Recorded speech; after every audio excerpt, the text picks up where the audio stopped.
Oh boy, that's really bright. How's everybody doing? Good? Awesome. So let's play a game. Every time I say blockchain, you take a drink, OK? I think they're serving alcohol somewhere. So my name is Slepak. These are some of the projects that I've worked on. That's my contact info. And I'm here to talk about the DCS theorem. Once upon a time, there was a blockchain. Now, this blockchain, the people called it Bitcoin. And it was a young blockchain. It was a growing blockchain.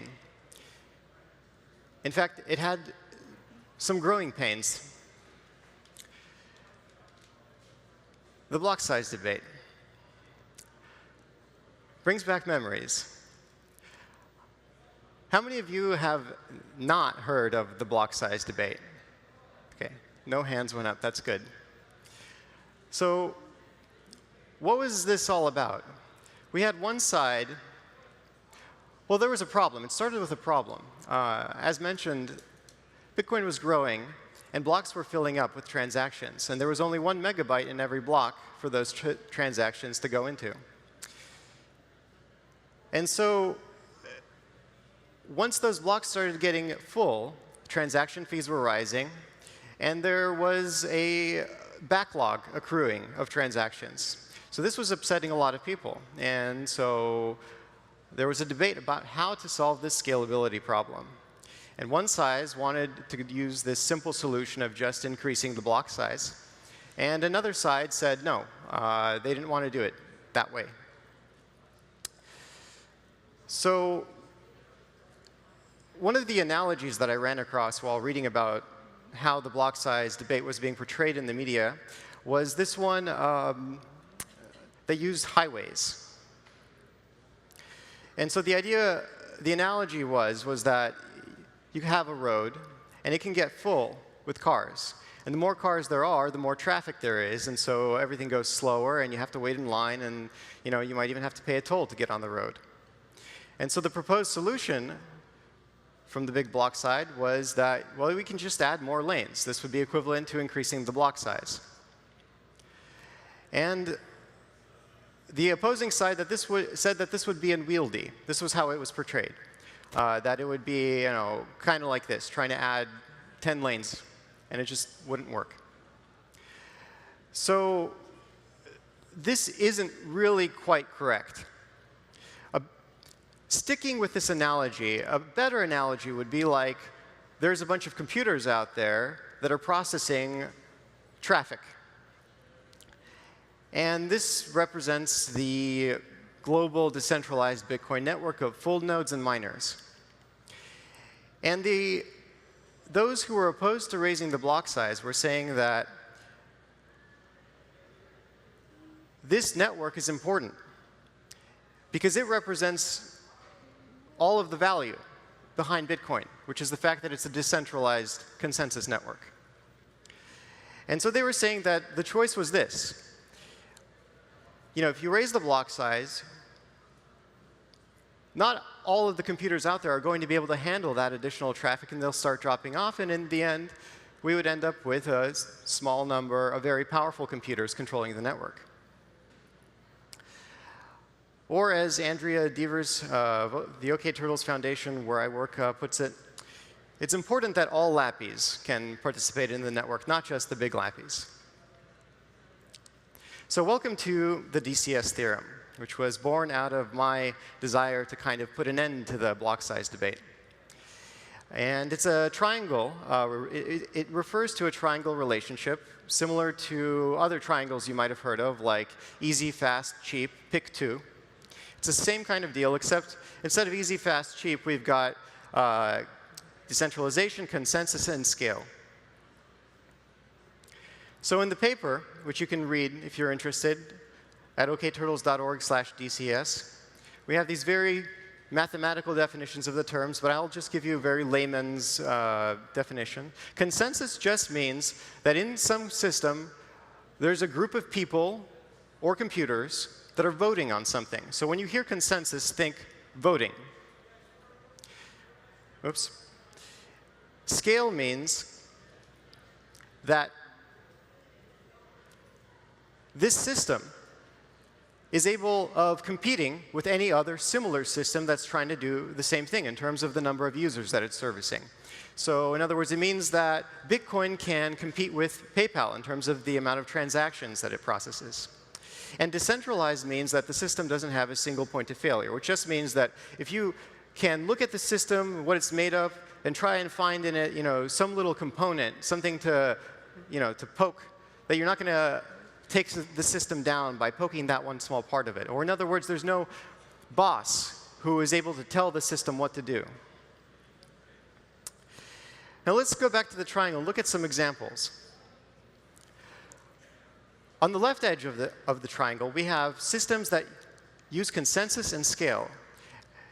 And here we have all of our traditional, well-known Silicon Valley companies. And why do I say that a company like Facebook or Slack or Twitter uses consensus? Well, it's because they run massive data centers with server farms with lots of computers that are networked together that have to come to agreement about the state of their database. So these systems actually do use consensus. But you'll notice we're missing one of the edges or the corners. These are not decentralized systems.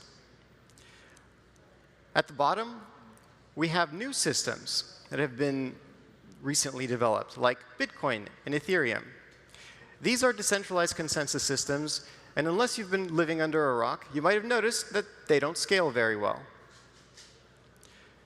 And on the right, we have systems that are also decentralized, but they don't use consensus. And so they can scale really well because of that. The internet itself is an example of that. So TCP/IP, or BitTorrent, or recently, more relevant to this conference, the Lightning Network. So let's talk about decentralized consensus systems, like Bitcoin. Let's imagine that this set of circles represents Bitcoin. The big red circle represents all of the users of Bitcoin who are using the service that Bitcoin is providing, the payment service. And the green circle is the subset of users who are actually participating in the consensus process. So this would be the miners, mostly, and to another lesser extent, the full nodes. Now, let's talk about the processing power of the users. This graph shows that relationship. On the left side, we see how many users in the system are able to process a small amount of data. In other words, they're slow participants. All of them are able to process a small amount of data. And on the right side, we have very fast users who are able to process large amounts of data. And as we can see, for most systems, for almost virtually all populations, rather, there's a very small percentage of those users that are going to be really fast. So you can even think of just, like humans. How many humans are going to win the Olympics? A very, very tiny percentage. Or in other words, few people have a supercomputer or a data center back, in their living room. So what happens when the system gains users? Well, in this case, the red circle expands. But what happens then to the green circle? Well, if the red circle expands, that means that there are more users. If there are more users, there's more data, because those users are producing data. All of them are producing data. If there's more users, there's more data.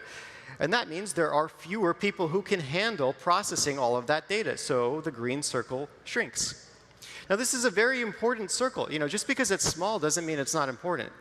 In fact, this circle is kind of at the heart of the entire block size debate, because these are the deciders for the rest of the users. They're the ones who are making the decisions. They're the consensus participants. Let's talk about consensus capture. Let's say we have like a small town of 4 people that are in consensus with one another, and this small town is voting on what laws they want to pass. Well, they do a really great job, and so they're living their daily lives, voting on things, talking with each other, coming to agreement, doing the consensus thing. And they're doing such a great job that they attract a few extra people who want to join their town. But these extra people, not all of them are interested or are capable in being lawmakers. And so they just kind of go by the decisions that the consensus participants are making. And as time goes on, the consensus participants are brilliant. They don't really have many problems because they don't have very many users.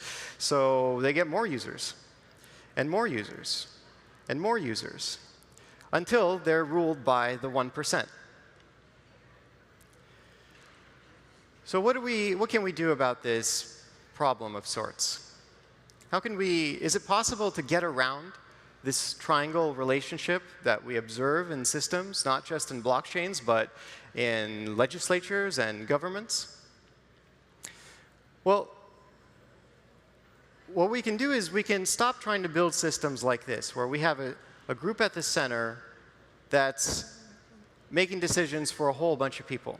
And instead, we can create systems that employ multiple consensus processes that are independent of one another. And that's the critical part, is that they're independent consensus systems.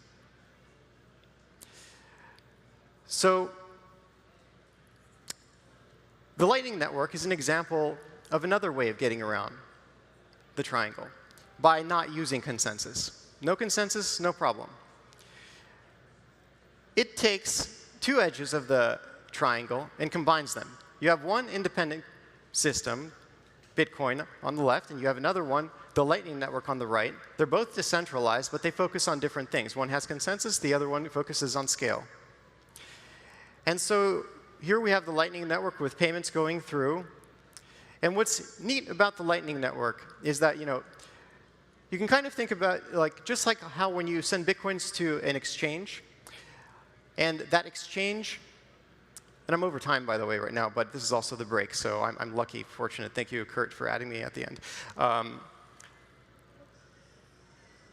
The exchange doesn't have a limit on the transactions per second that it can process, because it runs all of those locally. Those transactions don't touch the blockchain. But what's cool about the Lightning Network is that if the user's software notices something fishy going on, it can go to the blockchain.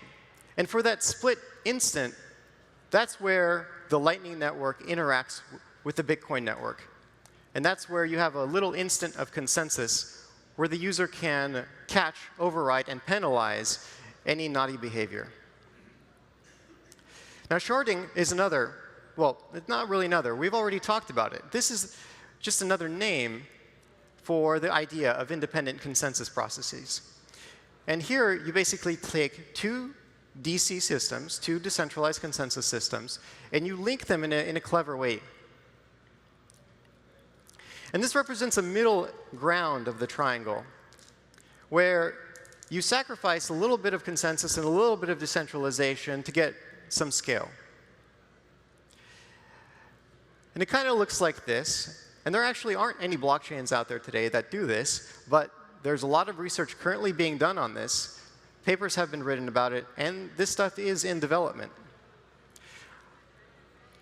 But I want to leave you with a final warning, which is that as you're researching and reading up on all of these systems, on payment channel networks like Lightning, on sharding solutions, I want you to be vigilant and be aware that just because something uses the name payment channels, or just because something uses the term sharding, doesn't mean that it's going to be a decentralized system. Doesn't mean necessarily that it's going to be the same as another system that also says that it uses sharding or payment channels. Ask yourselves, are these independently operated systems, if it's a sharded system, for example?